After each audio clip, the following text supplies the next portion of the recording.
平井先輩、午後からのプレゼンの準備、よろしくお願いします。俺、ギリギリまで資料読み込みたいので。いつもは先輩としか言わない牧野が、わざわざ平井先輩と言ったのは、俺が気づかずに目の前を通り過ぎようとしたからだったと思う。取引先との打ち合わせを終えて、駆け足で会社に戻ってきた時だ。途中タクシーを拾いたかったが、急いでいる時に限って出くわさないのは社会人あるあるなのだろうか。そんなことを考えながら、とにかく会社へと急いだ。それもこれも指導してから半年間、7人の仲間たちと必死に取り組んできたプロジェクトの評価が、その日の役員へのプレゼンで下されるからだった。冬真っ只中だというのに、コートを左手に持ち、額から流れ落ちる汗をハンカチで拭きながら牧野を見る。俺が呼び止められたのは、会社建物の裏手にある喫煙スペース。牧野は何人かの同僚と談笑していた。その日にプレゼンしたいと強く要望したのは牧野自身。役員に顔を売る絶好のチャンスだと思ったのだろう。その時俺の目の前にいた牧野に緊張感は皆無。どうひいき目に見ても仲間を代表して役員の前で発表するようには思えず、少しだけ不安が募った。ただ牧野が俺に何かと雑用を言いつけるのは日常茶飯事。これ明日までにまとめといてもらえますか？先輩は独り身だから家に帰ってもやることないでしょ？帰り際にそう言われて膨大な資料を渡されたこともある。独身なのはお前も同じじゃないか。そんなことは言わない。たとえ雑用であっても、牧野から言いつけられた仕事をすることがチームのためになると思っていたからだ。俺からすれば、牧野は俺の何倍も仕事ができる人間。俺のような人間は裏方に徹する方がいい。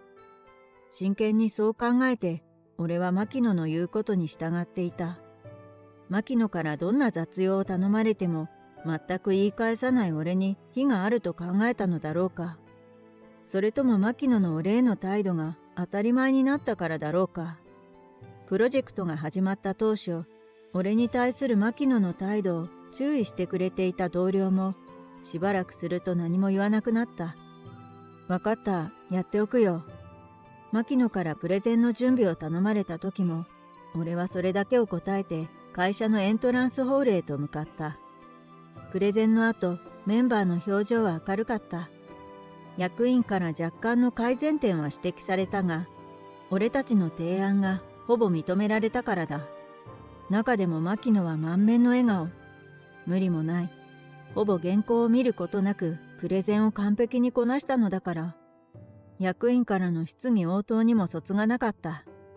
やっぱりこいつは物が違うな。俺はプレゼンの後、複数の役員と話をしている牧野を見ながら素直にそう思った。プレゼンのちょうど1週間後のこと。外回りから戻った俺は深いため息をついた。取引先の有川社長からいきなり不意打ちを食らわされたからだ。不意打ちとは有川社長の会社役員のお嬢さんとの見合い話。その日打ち合わせが終わり、俺が椅子から腰を上げようとした瞬間、有川社長が聞いてきたのだ。平井君は結婚を約束している人はいるのかい？回りくどい言い方をしないのは有川社長の特徴。そんな有川社長の性格に合わせて、俺もやりとりは単刀直入にすることを心がけていた。そういった女性はいません。すると有川社長はにっこり笑いながら写真を出してきた。この娘さんと見合いをしないかい？その写真を見て分かったのは、女性が振り袖を着ているということ。俺は近視だが、普段はメガネをかけていない。体質が合わないからコンタクトもしない。よく見えないからといって前のめりに覗くこともできなかったから、女性の顔まではっきりと確認することはできなかった。突然もたらされた見合い話に、俺は何も言い返せずにいた。すると有川社長が続ける。実はうちの役員の娘さんなんだよ。そうなんですね。俺がそんな返事しかできずにいると、有川社長は畳みかけるように言った。じゃあ1週間後に。場所は追って連絡するよ。はい。そう返すのがやっとだった。考えがうまくまとまらないまま会社に戻ると、プロジェクトリーダーの安田課長に呼ばれる。いい話だと思う。しっかりやれよ。課長は何の前振りもなしにそう言った。俺が言葉の意味をうまく飲み込めないでいると、課長が続ける。先ほど連絡をいただいたんだよ。有川社長だな。瞬間的にそう思った。まだお受けすると決めたわけじゃ。そう言ったとき、俺は後ろから背中を叩かれる。振り向くと、サブリーダーの佐藤さんが満面の笑みで立っていた。その後方には2人の女性メンバーもいる。しっかりやれよ。佐藤さんは課長と同じことを言った。目を輝かせながら、応援しています、と女性メンバー。明らかに全員が俺の見合い話を知っていた。思わず俺は課長に目をやる。メンバー同士で隠し事は良くないしな。課長は罰が悪そうにそんな言い訳をした。俺は席に戻り、さっきより深いため息をつく。またなんかやらかしたんですか？牧野が俺に声をかけてきた。おそらく課長がうっかり口を滑らしたとき、その場に牧野はいなかったのだろう。いや、そんなんじゃないんだけど。俺は短くそう答えただけ。お願いですから、プロジェクトの邪魔だけはしないでくださいよ。小馬鹿にしたようにそう言って、牧野は自分の席に着いた。有川社長からの見合い話に乗り気ではなかったとはいえ、先方は大切な取引先。見合いを断ると、社長の顔を潰すことになるかもしれないと考え、俺は見合いすることに決める。そのことを有川社長に告げると、弾んだ声で言った。よかった。かなくんもきっと喜ぶだろう。見合い相手の名前がかなさんだと分かったと同時に、俺は違和感を感じた。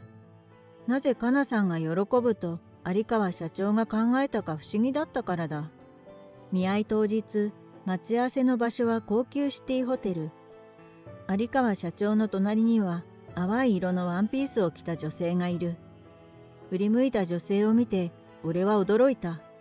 その女性のことを知っていたからだ。かなさんって黒木さんだったんですか。本日はお忙しいところお時間をいただきありがとうございます。よろしくお願いいたします。かなさんは恥ずかしそうにそう言って俺に頭を下げた。俺が黒木さんのことを知っていたのは、5ヶ月ほど前から彼女が有川社長の秘書を務めていたからだ。黒木さんに対する印象は、笑顔が素敵な女性だなというくらい。もちろん会話を交わしたことはあるが、仕事する上で必要最低限な程度だった。じゃあ私はこれで、最上階のレストランを予約しておいたよ。会計は私持ちでいいからゆっくりするといい。有川社長はそう言ってホテルから出て行った。有川社長を見送り、残った俺たちがレストランに向かおうとした時だ。俺たちの行く手を遮る人物がいた。牧野だ。黒木さんの方を向いて、牧野は突然言い放った。会社の人間から君が今日見合いするって聞いたんだ。でも俺よりこんなクズ男になんで。この言葉にはさすがに俺もカチンときた。一言言い返そうとしたとき、平井さんを侮辱するあなたとは器が違うの。昔のあの時の小さい私の約束を守ってくれた平井さんが何者か知りなさい。平井さんは全く覚えてないと思うけれど。え？俺はそう言ったきり固まる。普段は穏やかな黒木さんが毅然とした態度でそう言い放ったことに驚いたからだ。黒木さんの発言の内容を考える余裕はなかった。さらに黒木さんは牧野にとどめを刺すかのように言った。私とあなたとは一切関係ありません。こんなところにまで来られて大変迷惑です。黒木さんの態度に圧倒されたのだろうか。牧野は寂しそうな顔をしたかと思うと、俺たちに背中を向けた。そこに自信に満ち溢れたいつもの牧野はいなかった。じゃあ行きましょうか。黒木さんがそう言ったので、俺たちはエレベーターへと向かう。その途中、俺の頭は混乱していた。整理するには、目の前で起こったことがあまりにも衝撃的すぎたのだ。レストランに到着した俺たちは、街の夜景が見渡せる窓際の席に案内される。緊張しながらメニューを注文して一息ついた瞬間、いろいろとご説明が必要ですね。黒木さんが言った。黒木さんの説明を聞きながら、俺は驚きっぱなし。まず二人は顔見知りだったが、牧野が一方的に黒木さんに好意を寄せていただけだった。俺たちの目の前に突然現れた牧野の姿を思い出す。大好きな黒木さんが俺と見合いすることは、牧野にとって怯えと震えが止まらない事態だったのだろう。牧野と黒木さんが知り合ったきっかけは、黒木さんが有川社長から俺のもとに書類を届けるのを頼まれたこと。その時俺は不在だったが、代わりに書類を受け取ったのが牧野だったという。牧野の一目惚れだったようだ。それ以来牧野は何度も電話をかけてきては黒木さんをデートに誘ったらしい。しかし全くその気がなかった黒木さんは相手にしなかった。それでもしつこかったので黒木さんは言ったそうだ。私には心に決めた人がいますって。黒木さんがそう説明した瞬間、俺はドキッとする。黒木さんがまっすぐに俺を見ていたからだ。私が心に決めた人は平井さんなんです。はっきりとした口調でそう言った。黒木さんが牧野に言い放った言葉を俺はもう一度頭の中で繰り返す。しかし、あの時の小さい私の約束を守ってくれたという言葉の意味がわからなかった。そのことを察したように黒木さんは言う。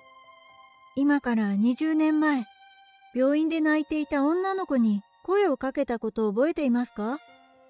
あ、俺は思わず大きな声を上げた。はっきりと思い出した。俺が人生を一生懸命に生きようと子供ながらに考えるきっかけになった出来事を。その日俺は半年間の入院生活を終えて退院する日を迎えていた。看護師さんたちへの挨拶を終えて病院を出ようとしていた時だ。ベンチに座って一人泣いている女の子がいる。かなちゃん、ご両親の前ではいつも笑顔だけど、一人だといつも泣いているのよね。多分無理してるんだろうな。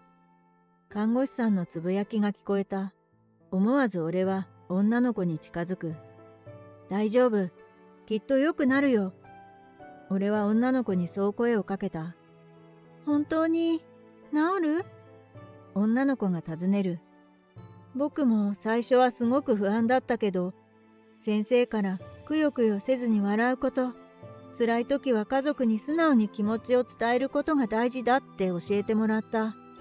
だから君も家族の前では素直に気持ちを表現した方がいいと思う。退院したらまた会おうよ。俺が患っていた病気は白血病。直感的に俺と同じ病気だと考えたから、率直な思いを女の子に伝えた。